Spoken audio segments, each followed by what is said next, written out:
আজকে বিরাট ভেজালে পড়ে যাবে, এর কোনো সন্দেহ নাই। কি ওদিকে গেলেও কোপ, এদিকে গেলেও কোপ। এই যে নিতাই গৌর দুটি ভাই, আমি বলি সবার ঠাই যুগধর্ম করতে এলো বিতরণ, ভালো কথা। কিন্তু একজন হলো গৃহবাসী আর একজন হলো সন্ন্যাসী। আমরা যে সাধারণ জীব, এইবার কোন পথটাকে ভালোবাসি? আমরা কি সংসার করব না সংসার ছেড়ে চলে যাব? আমরা কি নিত্যানন্দর পথ গ্রহণ করব না মহাপ্রভুর পথ গ্রহণ করব? যদি মহাপ্রভু, দেখেন মহাপ্রভুর পথটা কি, প্রথম বিবাহ করলো, সাপে কেটে মারা গেল, কি যাই নাই? আবার কি করলো? আর একটা বিয়ে করলো। প্রথম বউ সাপে কেটে মারার পরে বসে শুনুন নারী নরে, আর একটা বিবাহ করিয়ে রেখে নতুন বউ ঘরে কত্তালে বাড়ি মেরে মুখে বলে হরে কৃষ্ণ হরে, একেবারে ঘরের বাহির হয়ে চলে যায়। কি সত্যি কথা না? তাহলে যদি মহাপ্রভুর পথ আমরা ধরি, মানে আমিও ধরি, কি তাহলে প্রথম বিয়ে করব, কোনো প্রকারে ওই বউ যদি না মরে, অন্তরে আছে বাবা মশারির মধ্যে কালকে টোসাপ ঢুকোই দেব, তারপরে কামড় মারবে, ওই দিয়ে মরবে, আর একটা বিয়ে করব, কত্তালে বাড়ি মেরে চলে যাব। কি এই হচ্ছে মহাপ্রভুর পথ। এতে কোনো কেস হয়? হ্যাঁ, সাপে কামড়াইছে, অসুবিধে কি? তা এই হচ্ছে মহাপ্রভুর পথ। আর নিত্যানন্দ দুটো বিবাহ করেছিল, 8টা সন্তান জন্মালো, তাহলে 2 বিয়ে করলো, আবার 8টা সন্তান জন্ম নিল, তারপরে বলে পূর্ণকুম্ভ। এ আশ্চর্যের বিষয় নয়? আবার নবদ্বীপে গেলে বসে শুনুন জ্ঞানী দলে, সেখানে বলে নিতাইয়ের জয় দায়, জয় নিতাই, বলে না? তাহলে বাবা তোমার কাছে মিনতি জানাই, কোন পথে সহজে তাকে পাওয়া যাবে, সেই সহজ পথের নিদর্শনটা আমায় দিয়ে যাবে নাকি?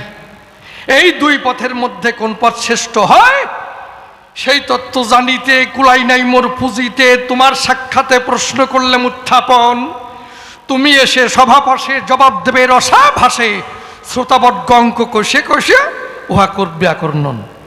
নিতাই গৌর তারা দুটি ভাই, 2 দিকে 2 জনে যায়, খুলে বলো তুমি আমায়, আমরা জীব জগৎ কার দলে যাই? ভালো কথা বলিস। দেখো আমার চৈতন্য মহাপ্রভু যিনি স্পষ্টভাবে বলে গেছেন, তিনি শোনো হে জীবগণ, ধরো আমার কথা ধরো, তোমরা নিত্যানন্দের পথ ধরো। কারণ আমি কেন সন্ন্যাস করেছি গ্রহণ?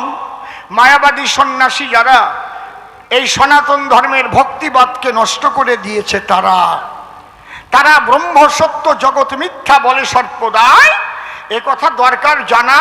তারা কিন্তু রামকৃষ্ণকে অবতার বলে মানে না, এই জন্যে এই ভক্তিবাদের মধ্যে তারা থাকে না কখন। সেই ভক্তিবাদ দেবার তরে শ্রীকৃষ্ণ নিজে রাধার ভাবকান্তি বিলাস সঙ্গে ধরে গৌর হরি হয়ে নবদ্বীপে দিলেন দর্শন। তাই মনে মনে চিন্তা করে, আমি যদি থাকি শুধু ঘরে, তাহলে আজকে যারা ভক্তিবাদকে দিচ্ছে ছাড়ে খারে, আমার মনে আছে ভাবো, এই জন্য আমি সন্ন্যাসী হয়ে কাশী ধামে গিয়ে প্রেমানন্দে কৃষ্ণ নামে সবাইকে মাতাবো। কিন্তু অন্তরে করুন ধারণা, জীবের তো কলিযুগের সন্ন্যাস নেওয়া হবে না। এই কথা বলে না, 5টি জিনিস কলিযুগে রয়েছে বর্জন। মন দিয়ে কথাগুলো করিবেন শ্রবণ। এই শাস্ত্রের কথাগুলো অনেক কষ্ট করে মুখস্থ করে আমরা আসরে তুলি, আপনারা যাতে না যান ভুলি, এই জন্যে আমরা বারে বারে উদ্ধৃতি দেই সর্বক্ষণ। কি? অশ্বমেধ গোপালম্ব সন্ন্যাস ফলপৈতৃকং দেবরেণ সুতোৎপত্তি কলৌ পঞ্চবিবর্জয়ের। আমি দাঁড়িয়ে বলি সবার ঠাই, মার্কণ্ডেয় পুরাণে যা পাই, কলিযুগে অশ্বমেধ যজ্ঞ করেছে বর্জন, কলিযুগে করেছে মানা, কেউ অশ্বমেধ যজ্ঞ করতে যাবে না। গোমেধ যজ্ঞ তোমরা করো না কখন, অশ্বমেধ গোপালম্ব সন্ন্যাস ফলপৈতৃকং। কলিযুগে সন্ন্যাস নাই, শাস্ত্রের মধ্যে বলেছে তাই। আর পিতার শ্রাদ্ধে মাংস কেউ দেবে না কখন। তাহলে কয়টা হলো? অশ্বমেধ গোবালম্ব সন্ন্যাস ফলপৈতৃকম দেবরেণ সুতোৎপত্তি কলৌ পঞ্চ বিবর্জয়ের। শাস্ত্রে করেছে মানা, এই যুগে দেবর দ্বারা সন্তান উৎপাদন করা যাবে না। এই পঞ্চক্রিয়া বাদ দিতে শাস্ত্রের অভিমতে কলিজীবের প্রতি নির্দেশ করেছে দান। তাহলে মহাপ্রভু কেন সন্ন্যাস নিল? মহাপ্রভু আসলে কি সন্ন্যাসী ছিল?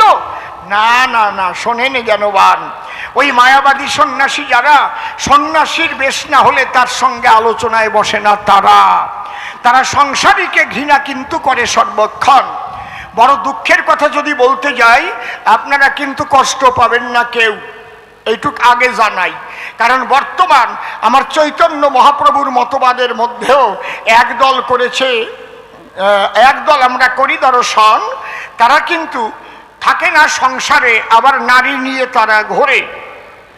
ওরা সংসারীকে কিন্তু ঘৃণা করে, সংসারীর রান্না অন্ন তারা করে না ভক্ষণ। ঠিক বলছি না বেঠিক বলছি? সত্যি কথা কন। আপনার চাল, আপনার ডাল, আপনার বাড়ির তরি তরকারি যা কিছু দরকারি সব দিতে হবে, আর উনি নিজে রান্না করে সেবা করবে, শুয়ে দিলি আবার হবে না। আছে না? কথা কন না কেন? এতে কি হয়? মানুষ ধর্ম দেখে ভয় পায়, মানুষকে কাছে নিতে হয়। যা করেছিলেন গোড়া রায়, আইরে তোরা ছুটে আয়, তোদের ছোট জাত বলে কোনজন, প্রেমানন্দে হরি বলে জলে আয়, তোদের নেব আমি বুকে তুলে। এই জন্যে প্রেমিক আমার চৈতন্য মহাপ্রভু সচির নন্দন, সেই প্রেম বিতরণ করবে বলে নিজে তার সংসারীর বসন খুলে সন্ন্যাসীর বেশ পরিধান করিয়া সে কাশীধামে যায়। এই মহাপ্রভু সন্ন্যাসী হয়ে কাশীধামে গিয়ে মায়াবাদী সন্ন্যাসীদের নিয়ে আলোচনার মধ্যে দিয়ে তাদের প্রেম ভক্তি দিল মহাশয়। আর তিনি বলে গেলেন তাই, হে কলির জীব, তোমাদের সংসার শিক্ষা দেবে আমার দাদা নিতাই।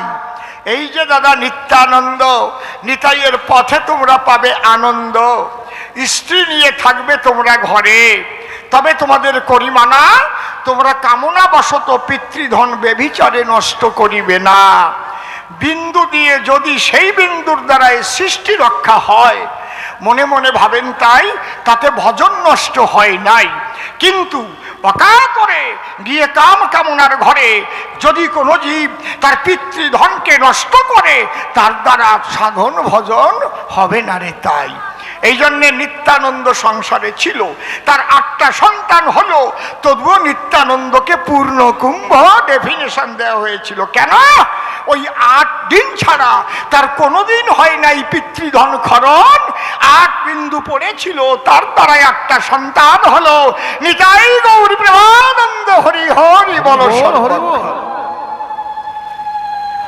তাহলে বসে শোনেন শুধু সব, এই যে আমার নিত্যানন্দের মত পথ, এই মতই শ্রেষ্ঠ বসুধায়। কলির জীব তোমরা যারা এই পথ ধরো, তারা পরবর্তীতে হরিচাঁদ ঠাকুর এই পথটাকেই দিতে এসেছিলেন ওরাকান্দির গায়ে। লয়ে নিজ নারী ব্রহ্মচারী সচ্চরিত্র রবে, হাতে কাম মুখে নাম সদা সত্য কথা কবে, পরশতী পরপতি কভুনা স্পর্শিবে, তুমি না ডাকিলেও হরি তোমারে ডাকিবে, সত্যবাদী জিতেন্দ্রীয় হইবে যে না থাকুক তার ক্রিয়াকর্ম হরি তুল্য সেই। এই জন্যে তোমরা সংসারে রবে, সদা সত্য কথা কবে, পিতৃধন রক্ষা করে সৃষ্টিকে রক্ষা করে চলবে। তাহলে সংসারে বসিয়াই মহাসাধু হইবে সর্বজন। সংসারে বসিয়া যদি কারো হয় ভাবুদয়, সেই সে পরম সাধু জানিও নিশ্চয়। এই জন্যে নিত্যানন্দের পথ শ্রেষ্ঠ বটে। বাবা বললাম আমি তোমার নিকটে, প্রথমবারে বেশি বলে আর কার্য নাই।